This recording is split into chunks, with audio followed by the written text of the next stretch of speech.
思い続け心に描いて叶えたい100のページ諦めた数と破れた数は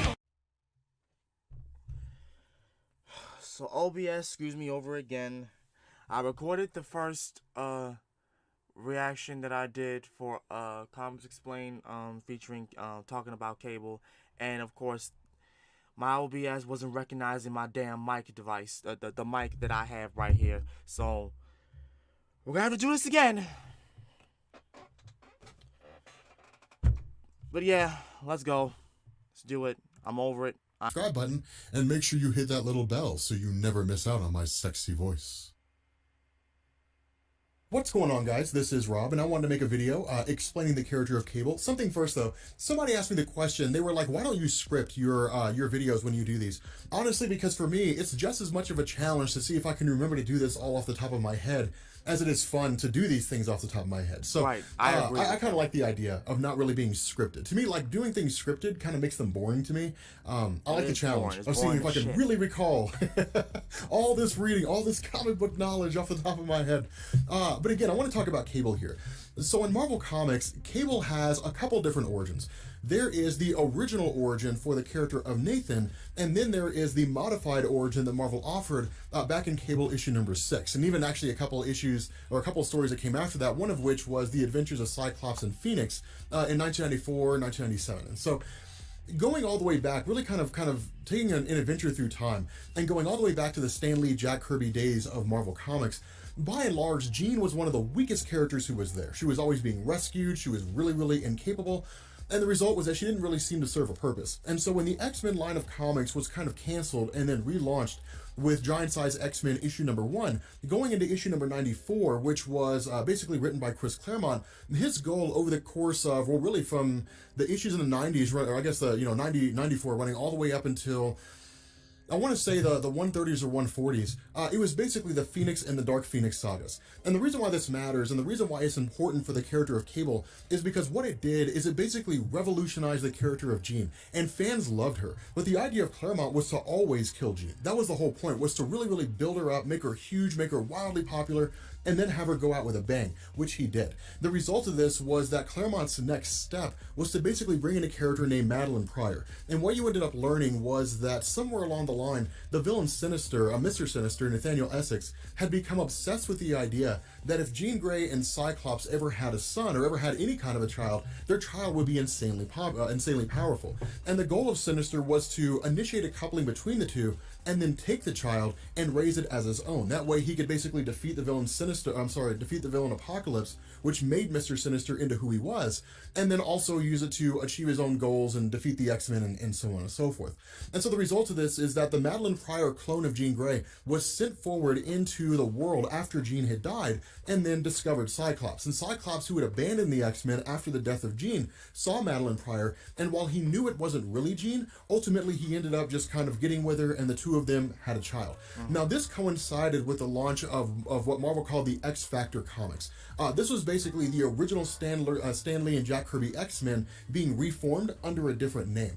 And so what ended up happening is, because Jean was so incredibly popular from the Marvel Comics fan base, Marvel brought her back. But the idea was that she had to be exonerated for the crimes she committed during the Phoenix and Dark Phoenix sagas, when she had destroyed a star and killed billions of people on a planet. And so what Marvel did is they sort of came up with this ad hoc explanation. And what they said was that the Jean Grey as the Phoenix wasn't actually Jean. Instead, that version of Jean was recovering in the bottom of Jamaica Bay, and the Phoenix had impersonated her. So the X-Men found the real Jean Grey, she returned, Cyclops abandoned Madeline Pryor and went back to the original Jean, and they formed the X Factor team. But the reason why this is important is because during the time when Cyclops and Madeline were together, they had a son, and the son was named Nathan.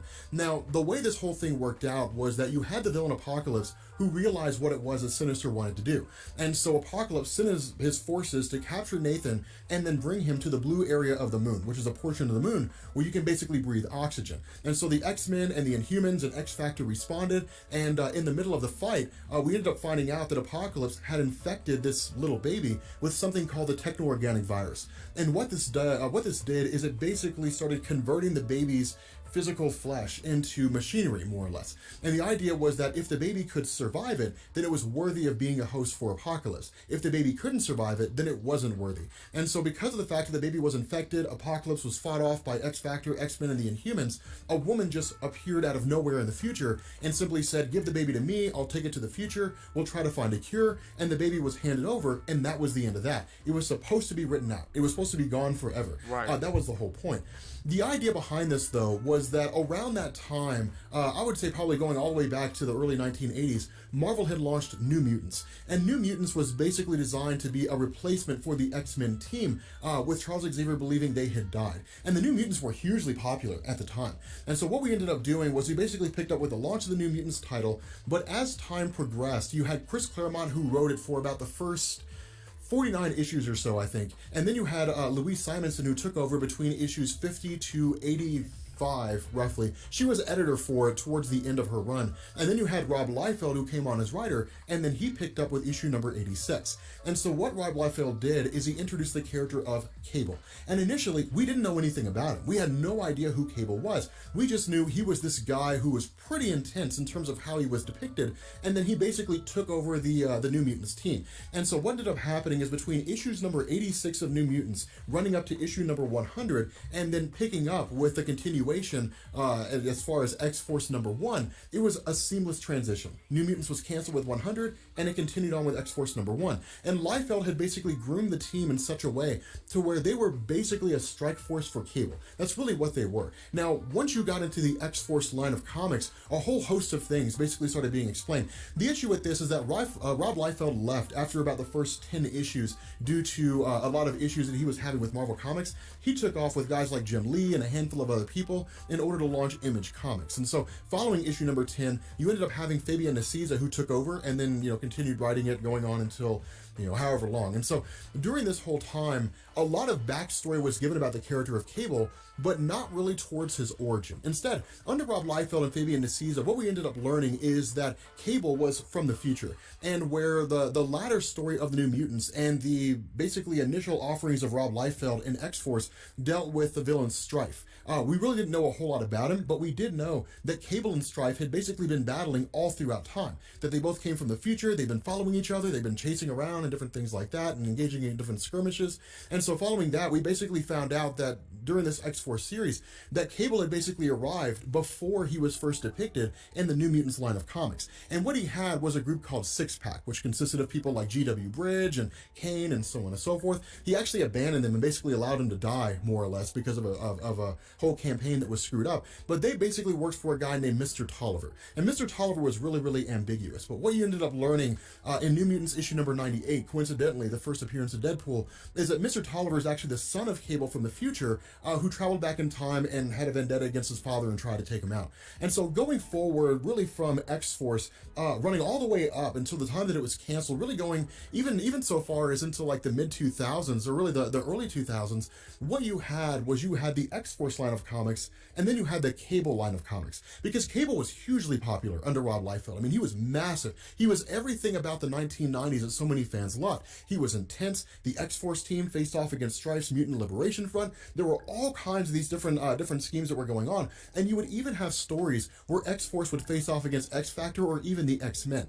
And so one of the big things to really come out of this, one of the big explosive concepts to come out of the involvement of Cable in the mid-1990s and even X-Force itself, was a story called Executioner Song. And Executioner Song, again, really focused on the character of Strife, but it was the furthering of this vendetta, and really it kind of established that the various appearances that Strife had over the course of Marvel Comics were just small little battles that were part of a much larger war. And so the idea of Executioner Song was basically Strife impersonating Cable and then trying to eliminate Professor Charles Xavier. Ultimately, the X-Men, X-Force, and X-Factor learned what was going on. They teamed up, they faced off against Strife, and in the middle of the battle, you basically had Cable, who was kind of thrown into the time stream, and it was believed that he was killed alongside Strife. Now, what that did is it allowed for Marvel to remove Cable from the landscape temporarily, and that's why if you go through and you look at X-Force, Cable's in there for about the first 18 issues, and then he's gone for 7 and returns with issue number 25, because it was a way to sort of remove him, gauge the direction that X-Force was going in,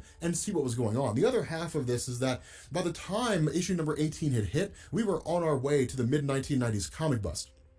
And so with the character of Cable and with the whole title of X-Force, it was kind of a reshuffling. Now going on from really like the return of Cable in the X-Force comics and going into the future of Marvel, I would even say running up as far as 2004, for the most part, Cable was kind of free-floating. He was there and he had some cool stories, but he wasn't nearly as prominent as he had been during like the major force of his time on X-Force by Fabian Nicieza and Rob Liefeld. Because for the most part, going into the mid-1990s comic bust and coming into the aftermath of it, which is to say the late 1990s going into the early 2000s, what you had was Marvel trying to find ways to make titles work. And it wasn't really a situation where they could gamble on titles that weren't guaranteed to be successful. And so that's why you ended up seeing things like the Marvel Knights imprint, where you basically had characters like Daredevil and a handful of others who Nathan being infected with a techno-organic virus first appeared followed the format that when he arrived in the future, that he was basically cloned. And the whole idea behind this was that there was no guarantee that Nathan being infected with a techno-organic virus would basically allow him to survive. And so the clone was created in case Nathan died. The issue with this was that the villain Apocalypse had basically ruled the world 4,000 years in the future. And so in response to this, when Apocalypse realized that Nathan was in the present day, he sent his forces to essentially gather him up, and they ended up taking the clone instead of the actual Cable. And so the minds of Jean Grey and Cyclops were transported to the future. They raised Cable, they taught him how to use his powers, and Apocalypse raised the clone. And so the clone ended up becoming Strife, and the character of Cable ended up becoming the character of Cable.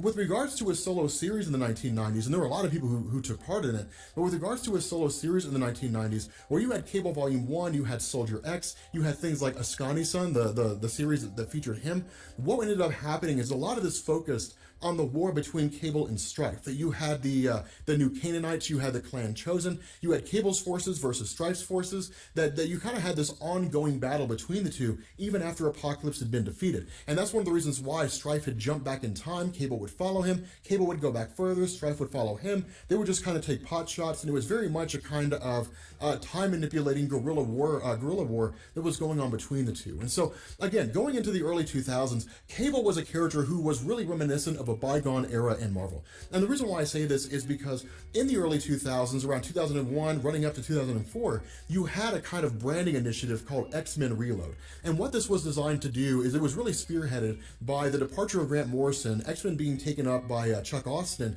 and then despite the fact that writers like Gail Simone, writers like Christopher Priest had tried to work on the character of Deadpool and beef him up, ultimately, they weren't the highest selling publications Marvel had. And so their response was, why not copy what they did in the 1970s with Iron Fist and Luke Cage and just pair these characters together? Right. And so what we got Cable and Deadpool Volume 1. And it was actually hugely popular. It was massively popular. And it dealt with a lot of different themes. When you had Fabian Nicieza writing Cable and Deadpool Volume 1, the whole notion was to take Deadpool and his nonsensical elements, which had basically been initially established by Joe Kelly and built on and expanded on by Christopher Priest, and put those side by side with Cable himself. And Cable had always been like a super serious hardcore mercenary, and where they were initially enemies in New Mutants issue number 98, and were enemies even following that with Deadpool's various appearances in the X-Force comics, them coming together and working as a unified team was beautifully done. Because you would basically see Deadpool annoy Cable more than anything else, and Cable would just get pissed off at him all the time, but they would still work together. But for the Cable and Deadpool line of comics running forward for 50 issues until it was canceled, they had appearances in a lot of different stories. Basically what you had them sort of covering the background with regards to the fact that Cable was the reason Apocalypse rose to power in the first place. You had things like them hopping back and forth through time. You had a lot of escapades, things like Civil War, for example. When Marvel Civil War event kicked off, you had Cable who showed up to the office of the president and said, look, you cannot do this. It's going to cause all kinds of problems later on down the line. But again, because of the fact that it blended humor with a serious tone, it was hugely successful, or at least it was at the time. And so with issue number 50, it was canceled, and Cable was somewhat free-floating again. Of Hope Summers, who was born in Anchorage, Alaska. And initially, when the X-Men, when the Purifiers, basically this religious fundamentalist group who thinks that God wants them to kill mutants, when you had the Marauders and Mr. Sinister, who all showed up in Alaska trying to get this kid Hope Summers, that it was basically gone. At least at the time, the baby was unnamed. What we call it Hope, because that's what we ended up, what the baby ended up being named. But the baby had vanished. Also, again, and what you ended up finding out is that Professor Xavier had actually contacted Cable telepathically and said, you have to go get like this baby is the last hope for like the rise of humanity. And ultimately, because Cyclops is getting more and more extreme with regards to how he deals with various threats that are out there, he'd be just inclined to kill the baby as he would be to actually save it. And so Cable had basically whisked into Alaska. He basically body slid into Alaska, took the baby, body slid out, and then was on the run. And so what you ended up having was this sort of time-traveling caper in the newest iteration of the Cable series, really by Craig Kyle and Chris Yost, which dealt with him jumping back and forward through time. And the entire basis behind this was to take the baby to keep it safe from a threat that wasn't immediately identified. Now, over the course of Messiah Complex, going into Messiah War, what you basically had was us learning that the person who had been tracking down Cable and Hope Summers was actually the character of Bishop. Right. And Bishop was very much a superhero who was part of the X-Men for quite some time, but his past was very ambiguous. We knew he came from a history that was much like Days of Future Past, or came from a future that was much like Days of Future Past, but unlike the Days of Future Past, when the Sentinels had just conquered everything, and that was the end of that, what you had was an event called the Summers Rebellion. And the Summers Rebellion basically was a coming together of humans and mutants to cast off the Sentinel threat. After that, there was still kind of a tenuous relationship, but mutants were allowed to police themselves by way of something called the Xavier Security Enforcers. And so, where Bishop had come from that future, we didn't really know what caused it. We largely assumed it was an assassination or something along those lines, but what Messiah Complex and Messiah War did is it consolidated all those themes down and said, at some point along the line, Hope Summers is going to initiate something called the 6-Second War. And what's going to happen in this war is she's going to annihilate 1 million humans in 6 seconds. And when that happens, it's going to jumpstart basically Days of Future Past, and it's going to lead to Bishop's timeline. And so Bishop's idea was kill Hope Summers. And that was the whole point. It was jumping back and forth. It was basically Cable and Hope jumping forward into the future, jumping back into the future, and Bishop chasing after them by homing on to their signatures in the time stream. Now, following this, and there was actually a point where Cable was believed to have been dead, he basically seemed to sacrifice his life. And that really came out of Uncanny X-Force. At least I believe it was Uncanny, or maybe it was just X-Force, Volume 2 or Volume 3. I can never remember which one at the helm. And so because X-Force, as it was reformed by Wolverine, was again a kind of Black Ops Strike Force team, their job was to find Cable. And so what ended up happening is they jumped all the way in, managed to really track him down. That goes into the battle between like Cable, the Return Strife, Apocalypse, the X-Men, or I guess X-Force, that kind of a thing. And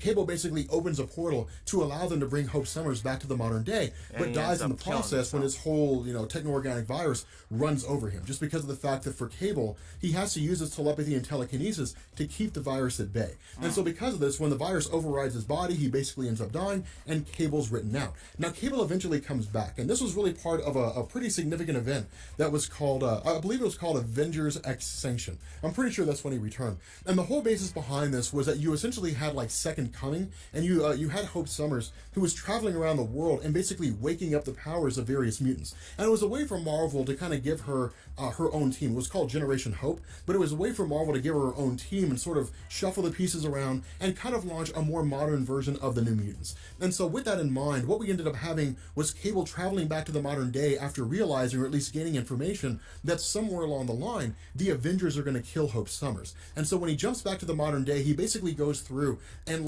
starts crushing the Avengers. I mean, literally takes them on and just starts wrecking them quite readily. Now, ultimately, it leads to him basically contacting the X-Men, meeting back up with Hope Summers, and Hope Summers cures him of the techno-organic virus. And that was something that was done just because of the fact that the techno-organic virus for Cable had just kind of been this bygone element that didn't really seem to matter anymore, because it was a situation that was really more of a hindrance than a help when it came to like the progression of his character. And so what ended up happening here is you had Cable, who had fallen into a coma after he was healed, and then he was basically gone. But during that coma, or I guess he ended up returning, but during that point when he was in a coma, he spoke directly with Cyclops. And this is one of the things that kicks off Avengers versus X-Men. Because while he's talking with Cyclops, what he basically says is, from the future that Cable comes from, Hope Summers becomes wildly important. She basically leads, has the potential to lead like a new kind of utopian era of mutants. And so Cyclops has to do whatever it takes in order to keep her safe. And And that's the reason why when you read Avengers versus X-Men, the whole conflict kicks off. Because Cyclops is operating under information given to him by Cable that Hope Summers has to be kept safe under any possible circumstance. Now from here going forward into really like the I would say probably going into like the Secret Wars landscape, because Marvel was really kind of winding down from Avengers versus X-Men, while you did have Cable who appeared a couple more times, like in the Deadpool miniseries Split Second, while you had like those situations that kind of so intense. And because the possibility existed that either the Avengers could have wiped out the X-Men or the X-Men could have wiped out the Avengers, that Captain America kind of split the difference and said, well, let's create an Avengers Unity Squad. And so what this will do is it'll take X-Men and it'll take Avengers and it'll put them on a singular team, hence the name Uncanny Avengers. It borrows the kind of situation we expected when Volume did. And that really kicked off an all-new, all-different Marvel, which was a Cable-led team. And much like the kind of situation we expected when it came with him, he was basically leading under the idea that like the future was dire and or at least he was part of it, and the future was dire and terrible things were going to happen and so on and so forth. But again, that's kind of where Cable resides at the moment. To be honest, I'm not 100% sure what's going on with him in the here and now. Honestly, I'm not that caught up with Marvel yet, so I guess else when the Scarlet Witch warped reality. And when Deadpool found Cable, he had actually been de-aged and turned into a baby. And so when they jumped out of the time stream and avoided the Scarlet Witch basically saying no more mutants and setting everything back, Cable stayed a baby. And it was a way for Marvel to kind of age him up, but put him in a teenager and try to make him like the new X-Man Nate Gray. Didn't really work. People didn't really like it too much. It was okay for what it was, but it wasn't that great. But there's been times where his powers have been at like their full force. There's been times where his powers have been weaker than they ever were before.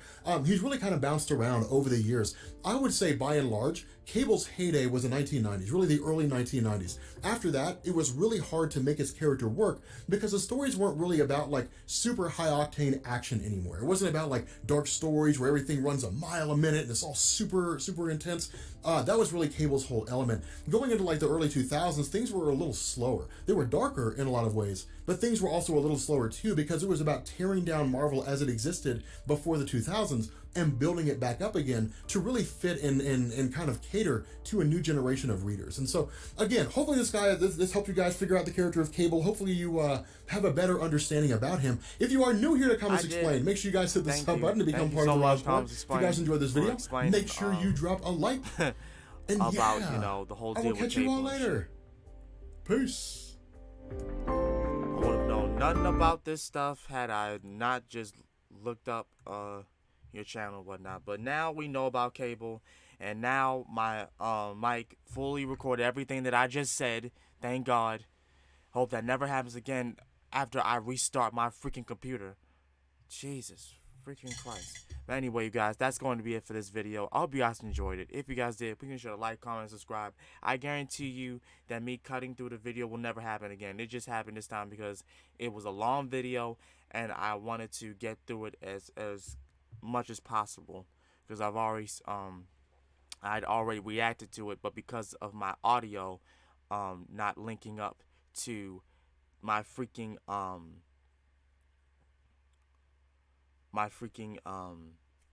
OBS, it just was not working. So yeah, I am definitely sorry about that. But yeah, I hope you guys enjoyed it. Until then, you guys, this has been The Real Sakurai, and I hope you guys have a fantastic day.